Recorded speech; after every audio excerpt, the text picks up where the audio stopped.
पावसाळा चालू झाला की डायरेक्ट दही खाल्लं जात नाही, कारण दही हे एक वाताला आमंत्रण देणारे पदार्थ आहे असं म्हटलं तरी चालेल.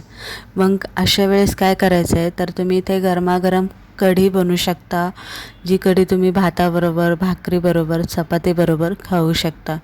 आता अनेक जणी कढी बनवताना कढी अशी फुटली जाते, म्हणजे पाणी एकीकडे होतं आणि दह्याच्या शिताड्या शिताड्या होतात. आज आपण अशी एक ट्रिक वापरणार आहे ज्यामुळे तुमची कढी कधीच फुटणार नाही. तर मी ते अर्धा लिटर दुधाचं दही लावलं होतं. दही चांगलं घट्टसर लागलेलं आहे.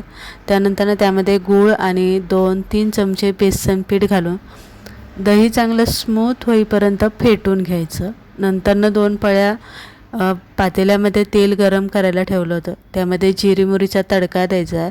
इथे आपण कढीसाठी फोडणी बनवते. ठेचलेला लसूण भरपूर यामध्ये घाला, 2-3 हिरव्या मिरच्या घाला, कढीपत्ता घाला, हळद आणि हिंग.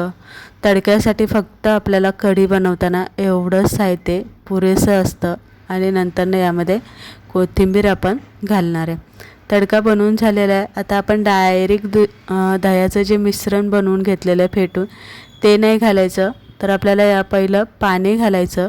त्यामध्ये 1 चमचा मीठ घालायचा आणि आपल्याला याला चांगले उकळी येऊन द्यायची. आता मी कोथिंबीरसुद्धा यामध्ये घातलेली आहे. ह्या तडक्याला चांगली उकळी आली की उकळत्या तडक्यामध्ये आपल्याला दह्याचं जे मिश्रण आपण इथे बनवून घेतलेले ते इथे घालून घ्यायचं.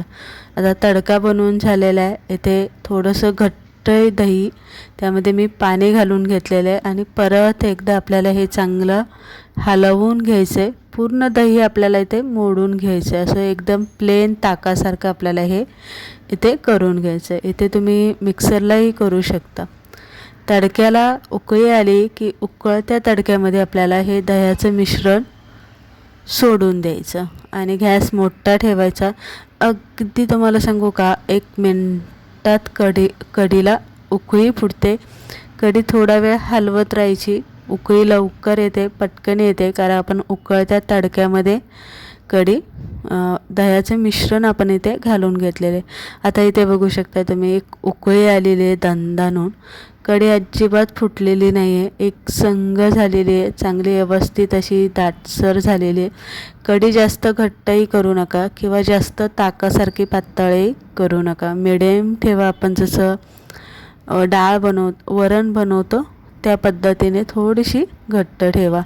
तर इथे उकळी आलेली आहे. आता गॅस आपण इथे बारीक करणार आहे आणि 10 मिनटं आपल्याला बारीक गॅसवरती कढी चांगली उकळून द्यायची. म्हणजे काय होतं, बेसन पीठ जे घातलेलं आहे तेही चांगलं शिजलं जातं, दही असतं तेही चांगलं मिक्स होतं आणि कढीला कलर चांगला पिवळा रंजन येतो. तर इथे तुम्ही बघू शकता, छान अशी आपली दह्याची महाराष्ट्रीयन कढी बनून तयार.